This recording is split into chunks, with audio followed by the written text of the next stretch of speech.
You're listening to What We Saw on Stolen Cable. I'm your host, Uncle Patches, and I'm here with... Sinister Cinema. All right, we're getting started. We had to start recording because we were sitting there talking about the old days. This week we're doing Bloodsport. Bloodsport, yes. This is definitely a guy sleepover movie because I remember the first time I saw this, I was at a sleepover. And, what are you going to do in the middle of the night? You're going to watch a Van Damme movie, right? Oh, yeah, definitely. That's what you do at sleepovers. Do kids even have sleepovers anymore? I don't know. I don't know. But in any case, that was what you did. You played video games and you watched action movies. This is the action movie of the 80s. This for such a B film with a $700 million, well, that wasn't $700 million, $700,000 budget for this film.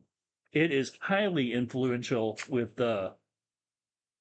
pop culture. So big time. All based on total BS, but So it launched Jean-Claude Van Damme's career. Yes, and a very good career as an action star.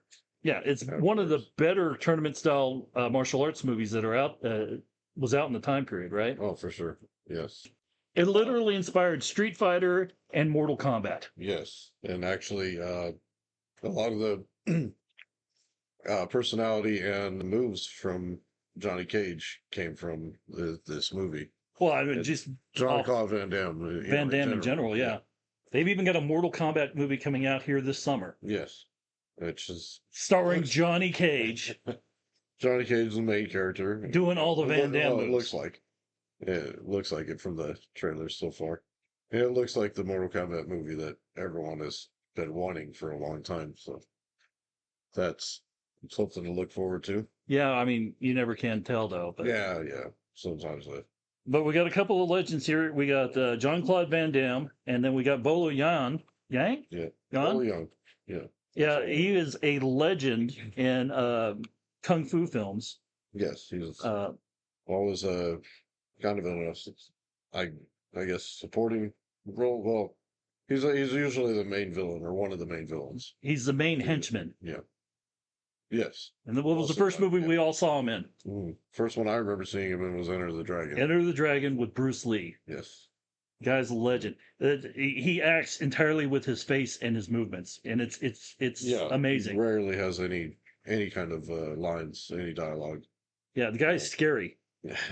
Scary. I would not doubt if they based the character Venom off of him and his facial expressions. Guy's all teeth and menacing grin. Oh yeah, the other thing is just a guy that he's that big that can move that with that much agility and everything. Scary. I was listening to our other podcasts, and I gotta stop saying and I gotta stop saying oh yeah or yeah. Yeah, for sure. All right, bit character in this one. We have got Forrest Whitaker, the legend. This guy is awesome. Yes, he is. He's actually won an Oscar from the Last King of Scotland. Oh yeah. A lot of kids would remember him from Rogue One. I remember him. The first movie it wasn't the first movie I saw him in, but one of the more memorable roles was The Crying Game, where he played Jody. Oh. He was a kidnapped soldier and got in good with the IRA guy that was captured him and just kind of talked up this girl in town. If you haven't seen The Crying Game, go see The Crying Game. It is a good film and kind of culturally relevant to today. And then after that, go see Ace Ventura: Pet Detective. There you go. Yeah. But no, seriously, The Crying Game, I didn't think I'd like it because it does have a reputation. It was a decent film. I'm not into dramas. I'm not into that particular lifestyle. But, the art is there. Yeah, talented people. His performance in that film was fantastic. That pretty much established him as a serious actor. Yeah, serious actor. He played a bit part, but he played his part well. But Forrest Whitaker, the guy's awesome. He was in Rogue One, which like you were saying earlier, that a lot of the acting in this movie was pretty stiff. He was the Oh yeah, first one to actually have a kind of more believable. yeah. He was the Uh, most believable person in the thing, other than the guys that were in the fighting ring yeah, doing their thing. But all those guys were all professional martial artists to begin with. yeah. So they were But just. as for the actual acting, Forrest Whitaker was the only one working. This film, acting wise, has no reason to be this good. No, it's yeah. The acting's very stiff, very kind of forced. It's you can tell that most of these people were probably not, I don't know, actors. Well, I mean, a Or lot of them were out a of lot Hong of them. Kong and probably didn't speak English as a first Yeah, language. yeah, that's true. And then a lot of their lines were dubbed over anyhow. That's true too. Yeah. But the film it's dumb. It's a dumb premise. And the thing is you watch the film, and at the end of the film, it comes up with it's like this is based on the real life events of Frank Dux, And I which, think everyone who knows the name Frank Dux knows that, yeah, that's complete BS. well, I mean, when That- you're 12 years old and you see that pop up on the screen, you're all like, Wow. wow. Yeah, of course, at the time, nobody knew. When you turn 25 and the internet's starting to pick up and you start reading up on Frank Dux, you're all like, oh, The guy is pretty infamous for his a lot of made up stories. he He actually is makes running the long con on life. if you hear his stories, you hear the story of his life and from his own perspective, you would think he's like a real life James Bond or, something like that. Yeah, there we go with the Yaga. But no, the story by itself is good enough on its own. They Oh, didn't yeah. need to add that at the end of the film. No, no, not at all. I mean, the story was good enough to survive the bad acting.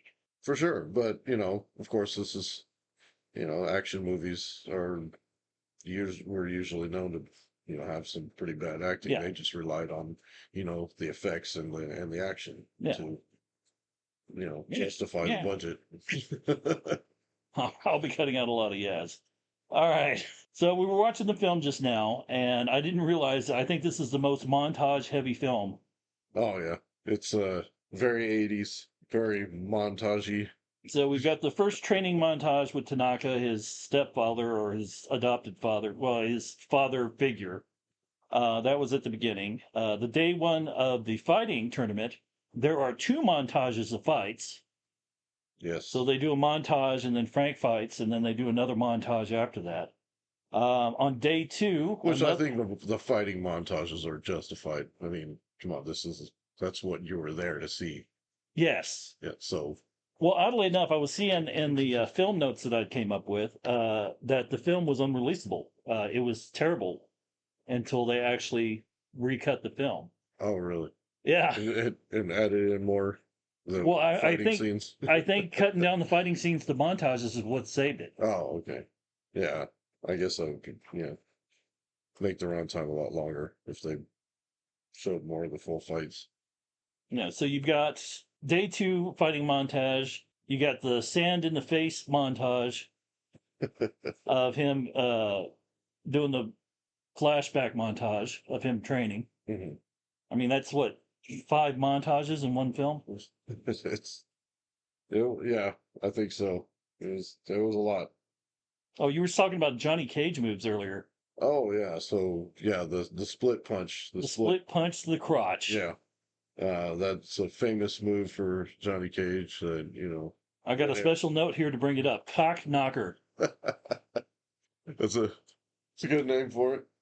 I remember when Mortal Kombat first came out, and everybody was, it was the big thing that everyone was wanting to play that game because not only was it a good fighting game, but it actually had blood in it. It actually had, fatalities, stuff like that. But then, They had actual actors in that video game yeah, that that was the other performed the thing. moves and everything like that, and then they put it on the screen Yeah. on the game, which was unheard of back in the day. Hmm. And of course, everyone's discovering all the new moves and everything. And then when people had discovered that move for Johnny Cage, it was kind of a big deal. They would do that all the time, and then you couldn't get around the damn thing. Yeah. I got a note here. We're watching the film, and they have this when they're first showing up to the Kumite. They're doing a walk down a spooky alleyway, which they actually wound up spoofing in the movie Beer Fest. Oh, really? Yeah. So we've got video games, we got movie spoofs that are based on this thing. Yeah, this movie was very influential. Probably more influential than most people realize. Oh yeah, no, I mean I remember when we were in school, we were nerds because we liked the film. All the cool kids were like, "Oh no, we're not going to watch that." But look, culturally speaking, Well, it it's influenced because a lot. most people that were the cool kids that were into action movies were into more of the stuff with explosions and things like that. You know. Man, we got Ray Jackson, the character Ray Jackson played by Donald Gibbs. It was Frank Dux' friend in the thing. Oddly enough, Yeah. they became friends when they met at a bar playing video games. And what were they playing? Karate Champ. Karate Champ. One of the first martial arts games ever for the arcade. Yes. I spent a lot of quarters on that one. It was a fun game. One of the first games that I remember that was instead of having a joystick and buttons, it was two joysticks. Two joysticks, yeah. I think the first time I played that one, it was Peter Piper Pizza. My family would go out on Friday night after mom got paid. Yeah. Mom, dad, and me and my brother would go out, and they would eat pizza and drink beer. And we would eat our pizza and then your go mom play. and dad. Mom and dad, yeah. Yeah. Not your mom and dad and brother. No, my mom and dad. So that's where you'll learn. That's where I got hooked on video games and claw machines. Oh yeah, claw machines. Yeah. I was back in the day. I was a claw machine master, and I think that's part of the reason why I won my wife over, because every time we'd go out, I'd win or something in a claw machine. That's great. So yeah, this movie is. I mean, it's a dumb movie. It's stupid fun. Yeah, exactly. I mean, it's silly how influential this movie was. So the Kumite also spoofed in the Boondocks. Oh yeah. Go ahead. What? Well, his grandpa was dating a psychopath. Oh yeah. And when he was out one day, they find out that she was in the Kumite, and they wind up having to fight all over the house with her. All right, so just as a side note, Donald Gibb was in Revenge of the Nerds. He played Ogre. Yes. I thought that was important to add in because he always played the big, stupid, brawny guy. Yeah, he kind of had that look that, they would just kind of typecast him as that type of character. Yeah, as a biker or a henchman. I think he played some brute. He always played some henchman, and I think this is the most speaking role I've ever seen him do in any of his films. Yeah, I think so. It's usually Ugh or something like that. Yeah.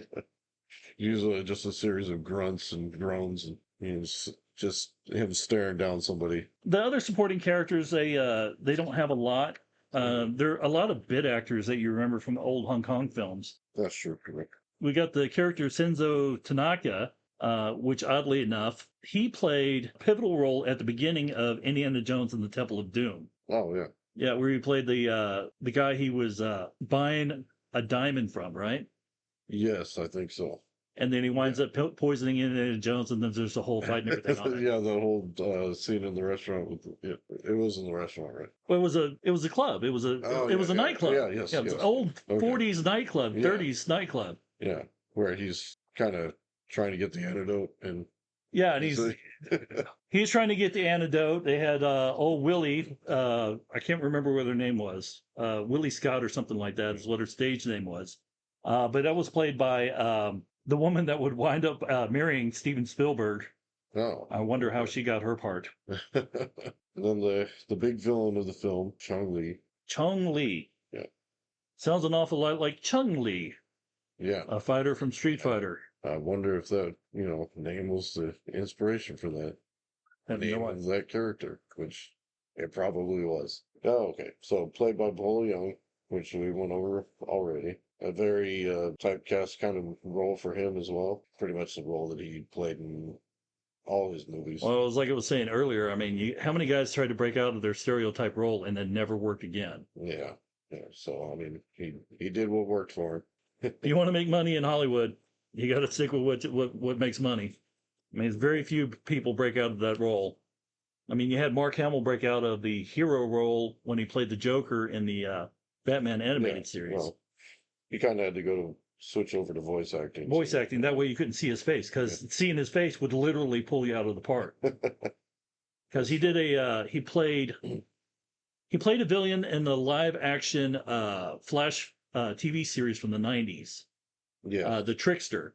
The Trickster. And every time he came up on the screen, you're all like, oh, that's Mark Hamill. Although later on, in Jay and Silent Bob Strike Back, he actually played a character called Cockknocker, and they literally had to put subtitles up underneath the screen and said, hey, look, kids, it's Mark Hamill, just so you could recognize the guy.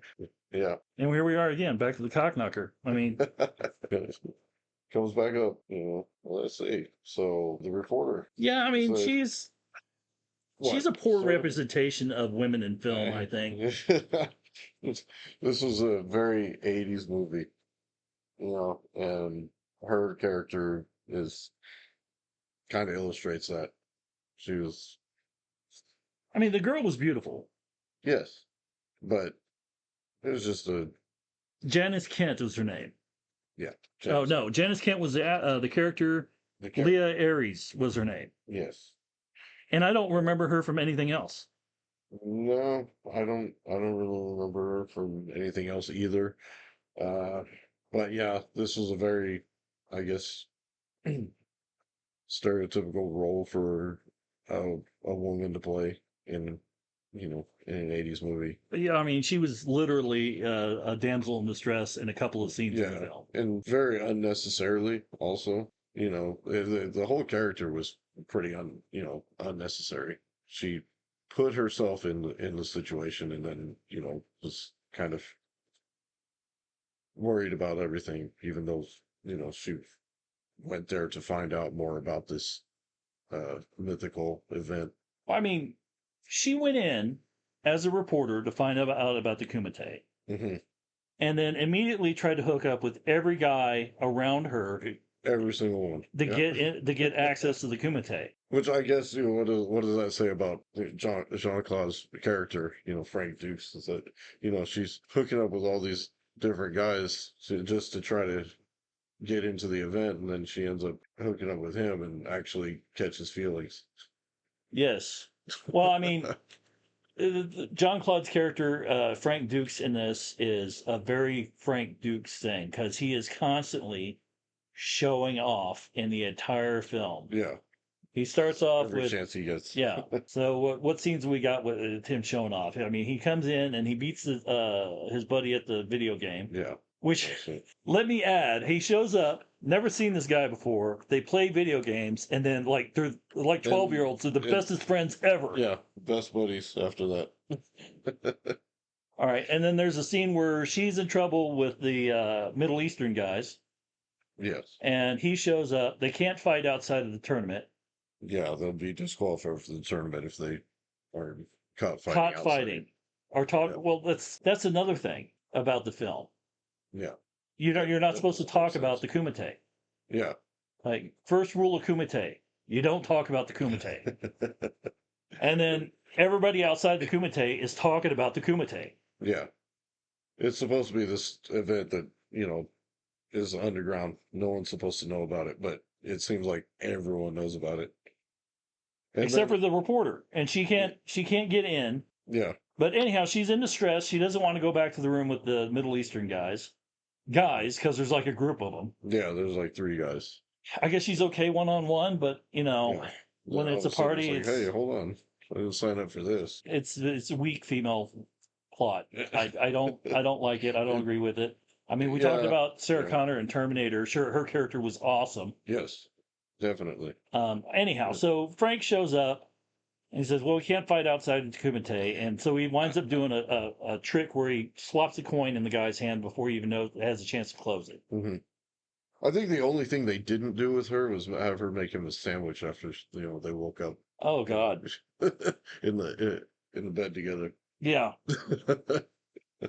That's one of the scenes that I actually enjoyed about the film. It wasn't a gratuitous sex scene in the film. They did it like old 50s style. Which is kind of funny because everything else in the movie is very like over the top. Yeah. Yeah. You would think that they would have a gratuitous sex scene in that movie. It would be fitting.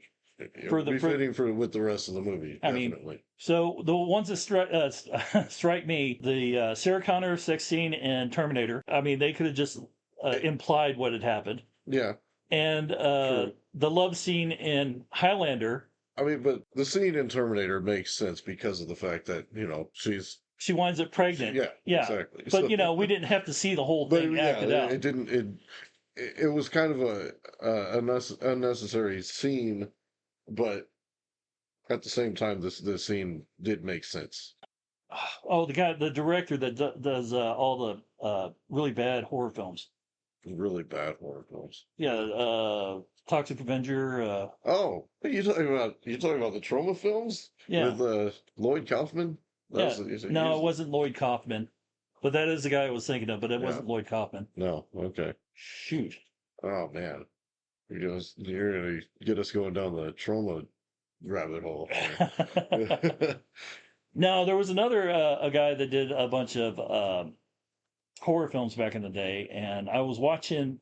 There's a show called The Last Drive-In with Joe Bob Briggs. Oh yeah. And they do behind the scenes. It's kind of like a podcast host show. So they sit there and they talk about the film beforehand. They watch parts of the film. They come back, which would have traditionally been a commercial break, and they bring in a host or a special guest. Mm-hmm. It's interesting because you learn a lot about the behind the scenes stuff on it. So I was watching him, and he was talking about how he was talking with this legendary B film horror movie director. Yeah. And it's killing me that I can't remember what his name is. But he would say that it's not rocket science with a horror film. So you gotta do the scare. Yeah. You gotta do some breasts, and you gotta send them home, scare them and send them home again. Yeah. He says that's the formula. Oh yeah, I mean that. This is an add-in edit. The director I was thinking of was Roger Corman. It was driving me nuts. I had to add it. It is a formula. And it works. It made him hundreds of dollars. I sure made him a few more dollars than that. But if you look at horror films from back in the day, from like the 70s and the 80s and stuff like that, that's the exact formula of all of them. Oh yeah. You get a little bit of a scare, you get a little bit of sexy, and then you get another scare, and then it's time to go home. I mean, that's the whole Friday the 13th series is built on that. The whole Nightmare on Elm Street series is built on that. It's that was just the way that it was. Yeah. But no, they didn't do that in this film, which I thought was a classy choice. A surprisingly classy choice, given how stereotypical the rest of the movie is. Yes. How stereotypically 80s it is. Absolutely. And that was another stereotype of 80s movies was gratuitous sex scenes. Yeah, they didn't have that here. They got there and they said like, oh, they were back to the room. And then the next thing you know, it's the next morning. He's doing stretches or something in his tidy white gold. No, he's wearing he's wearing like those Speedos. Yeah. Yeah. He's wearing the sexy man underwear of the 80s. That's right. Where we got Speedo boxers now, right? Yeah. But no, he gets up and then he's like, okay, I gotta bounce. Yeah. He's like, I'm out. And then she shows up at the Kumite. That same day. With another dude. Some other dude. Some other rich dude. Yeah. Yeah. Well, I guess she figured out that that's who she actually had to go for instead of trying to get in with the fighters. Yeah, she had to go in with the guy that was placing bets on the side. Yeah. Someone that actually had the clout to bring in a guest. Yeah. Which brings me, because there had a couple of scenes down the line where she gets upset about the fight, and she's afraid for his life. So she tries to get him set up to get arrested. Yeah. So she goes to the police and tries to get the whole thing shut down and all this other stuff, which I think would have made more sense if that was her entire premise from the beginning. If she, she's going there as a reporter to try to find out about this event, that this violent event, underground event, and to get, expose it and get it shut down. Yeah, but no, she shows up and she's talking that she just wants to know about it. Yeah. She wants to know about it. But anyhow, Frank goes on the run. That's one of the montages where he's having a he's on the run montage where he's all sad, he's trying to get away and everything like that. And I was telling you, I was looking at they were doing nighttime scenery checks. What it was in Hong Kong, right? Yes. And I was noticing because I do photography just as a hobby, and I noticed how difficult it is to get certain shots, and especially how difficult it would have been back in the day to do shots. So you look at nighttime photography and film back in the day. I keep on saying back in the day, so like 80s and 90s and early 2000s and stuff like that. Yeah. Maybe not so much the early 2000s, but the 80s, 70s, 80s, 90s, anything up until, the 21st century. It was hard to get a good lighting shot in the dark. They didn't have the technology that they do nowadays. So everything looks really dark. You get a lot of blacks in there with little specks of light. Yeah. Whereas you go into it nowadays, the entire city would be lit up. I mean, it would be the exact same shot that you would see, but you'd be able to see the landscape all the way up to it. You could tell that it was nighttime, and there's a lot of well, there was a lot of really good scenery in the movie. Yeah, because the next morning they have him doing the splits again, which is another Van Damme thing. Oh yeah, he's always doing the splits. Always. And I think that was like 90% of his career.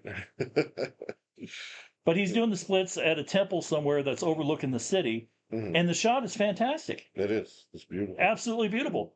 That was I guess kind of an 80s trope also. Was, a lot of the scenery shots, which this movie was full of as well. The establishing scenery and anything like that. Yeah, you don't get that a lot nowadays. It's all CGI is what you were saying, right? Everything's CGI and green screen. So, you don't really get a lot of the scenery shots anymore. Not actual scenery. Yeah. But that was a lot of the movie it was the scenery in the background which was an awesome shot, but then it was also, city shots as well. City they established walking through the streets or him running through the streets, things like that. Yeah, you get to see Hong Kong. The place looks like a nightmare. It's a city. It's Hong Kong. You really can't put it any other way. No, you can't. Hong Kong back in the 70s, 80s, and 90s. I don't know what it's like today. I'm sure it's a lot more cleaner. Maybe. Probably. We don't see a lot of films coming out of Hong Kong here in the States anymore, do we? Not that I'm aware of, no. I mean, I'm pretty sure they still make film out there. I just don't think I don't think it's getting the distribution here in the States anymore. I don't think everybody's into anime.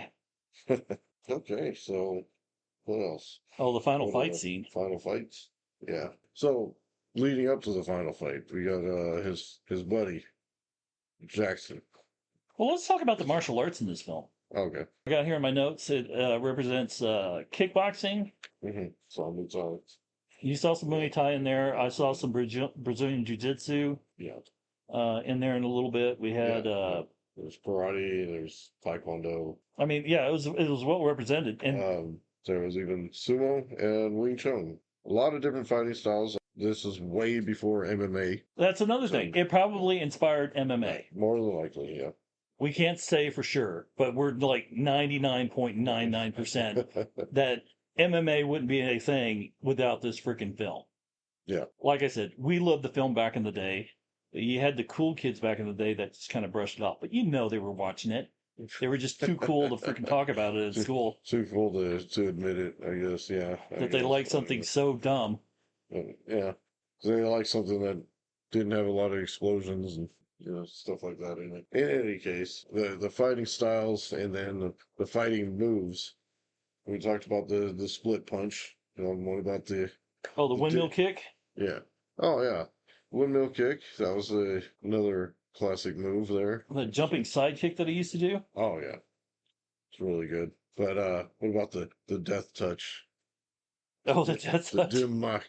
They try to get him to prove that he was a student of Senzo Tanaka, which I guess was supposed to be a kind of world-renowned martial artist. Yeah, the death touch. Well, I mean, you can't have a martial arts film without the special move, right? Without some sort of, like death move.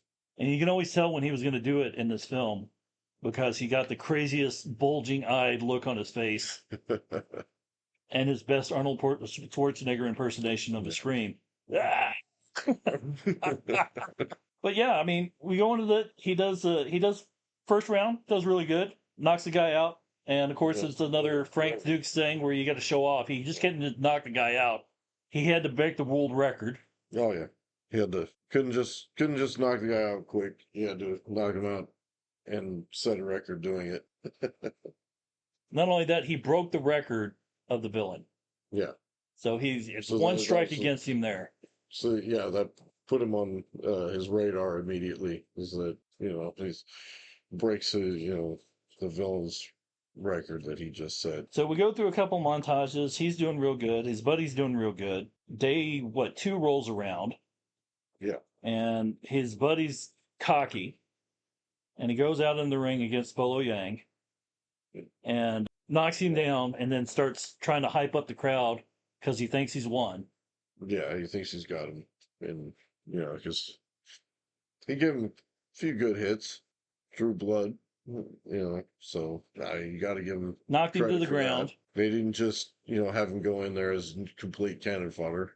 They did actually let him get a few good shots in. They kind of let you believe that if he wasn't being a jackass Yeah, and paying attention was paying attention to what he was doing, he would have won the fight. for sure. It seemed like he probably could have.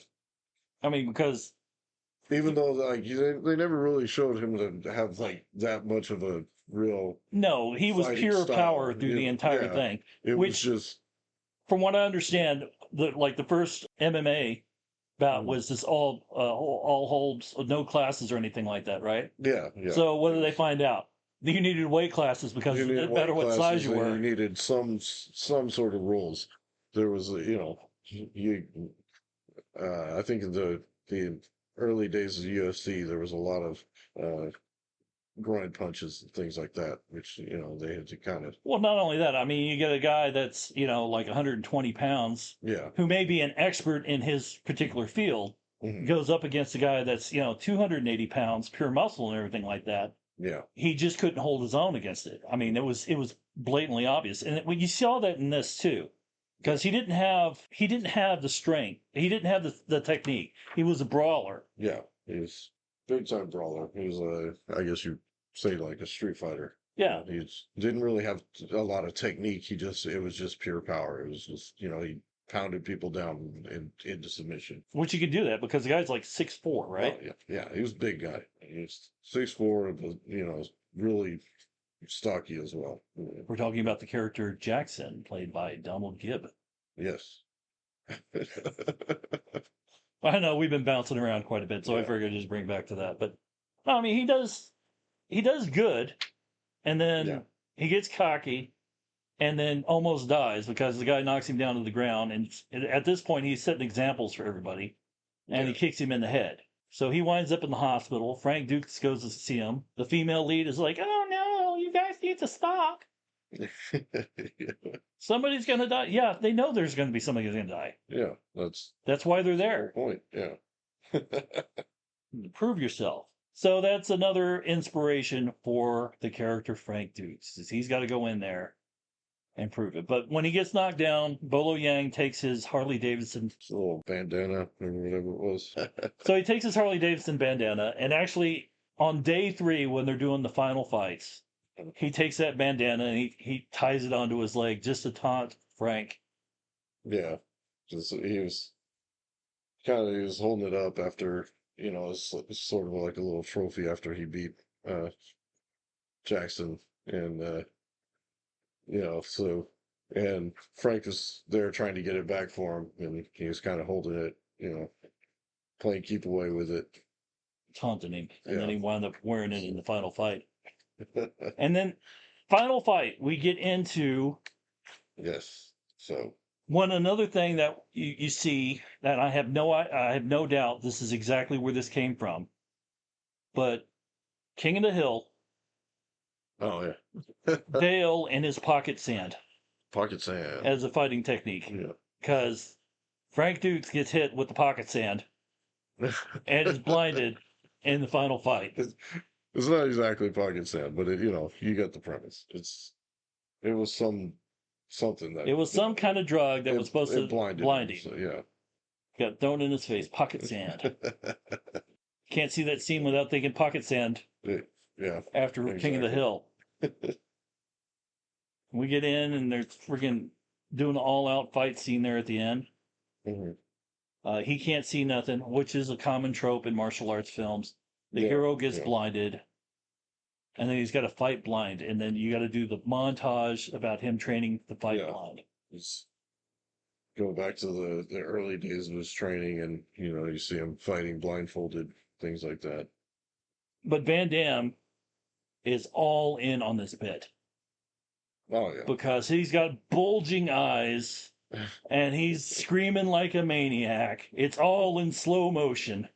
Yeah, he's throwing punches blindly at first, things like that. And he tries to calm himself down. Yeah. I mean, you've seen that trope in 100 movies. Oh yeah, definitely. I think this is like not even the first film that I've seen that in.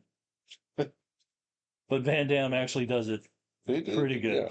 Yeah. That was some decent acting on his part in that one particular scene. For sure. The rest of the film, not so much. That's where his acting chops come in. It's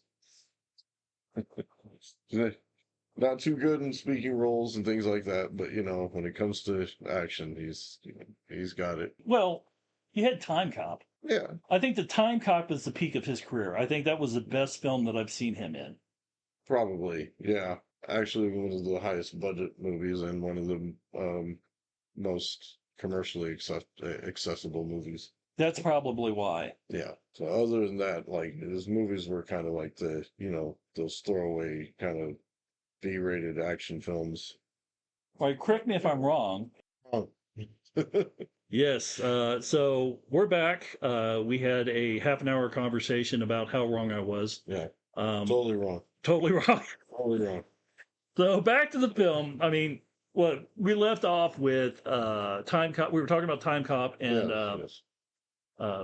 Jean-Claude Van Damme. What other films do you remember him from? Let's see. There was Double Impact, which was one of my favorites of his. That's where he played himself twice, right? Yes. He played his own twin brother, which was not uncommon back in the 80s. That's 80s and 90s for you to do a twin brother play yourself. Yeah. You even see that in the Punisher film with Thomas Jane. They had one of the villains actually play his twin brother who wound up getting killed, and then goes on a rampage against the Punisher because he died. Yeah. Universal Soldier. No, I take it back. Time Cop's not my favorite film with him in it. It's Universal Soldier. Okay, yeah. That one also, I think I might have been mixing that up as well. I think that both of those were pretty high budget, well, at least for Van Damme action movies, and both of them were pretty commercially accessible. Yeah, that was a good film. That had Jean-Claude Van Damme and He-Man. Yes, Dolph Lundgren. Dolph Lundgren. Yeah. Most people will know him from the Rocky film, Rocky V, where he played Ivan Drago. Mm-hmm. Of course, these two guys also came back for one of the what were the ones that the Stallone did? Oh, the Expendables. Expendables, yeah. I think they both appeared in a couple of the Expendable films. Yes.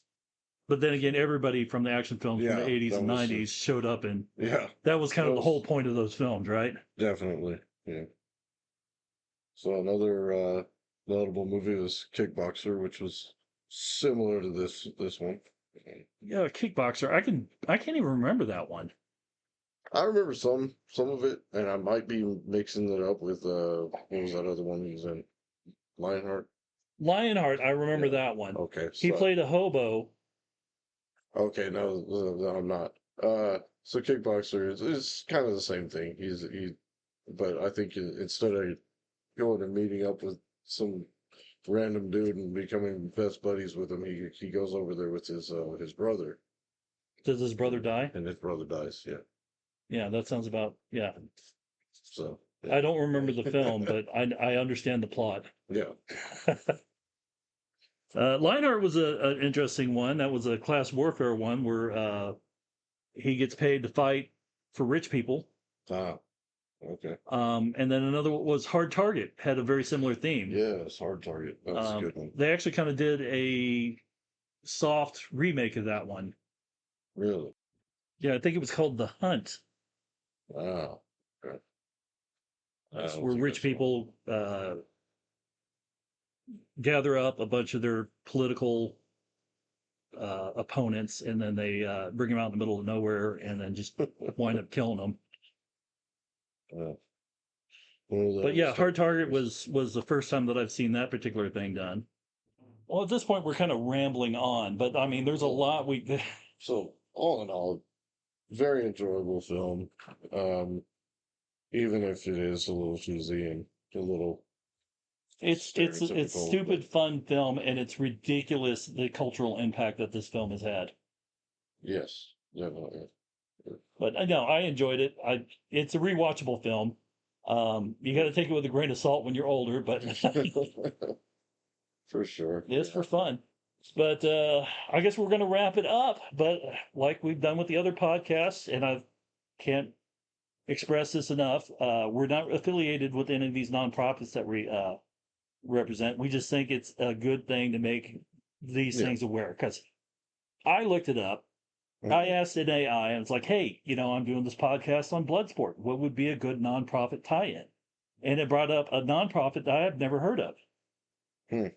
So here's the workup that they gave me on it. I had an AI do this because I'm not talented enough to write anything fancy. But before we finish this episode of what we saw on Stolen Cable, we'd like to highlight a nonprofit doing something positive out there in the real world. Since tonight we've been talking about the underground martial arts tournament in Bloodsport, it felt fitting to spotlight Good Sports. Good Sports is a nonprofit that helps kids in underserved communities get access to sports by providing things like equipment, shoes, uniforms to youth programs across the country. Because for a lot of kids, the biggest barrier to getting into sports isn't talent, it's just having the gear to play. Sadly, Good Sports doesn't sponsor underground Kumite tournaments. Well, that's probably a good. like the one in Bloodsport, but they do help kids get their equipment they need to play sports and stay active. And staying active nowadays is something kids need. Yeah, they do. I think there's not enough of that going on at all. With youth and adults. So. Yeah, absolutely. There I am with the yeah again. All right. So if you want to support something awesome, check out at goodsports.com. Well, check them out at goodsports.com. Sounds good. All right. Well, thank you very much for listening. I'm Uncle Patches. And I'm Sinister Cinema. And you've been listening to What We Saw on Stolen Cable. Sleepovers were always better with Bloodsport. Have a good night. Have a good night.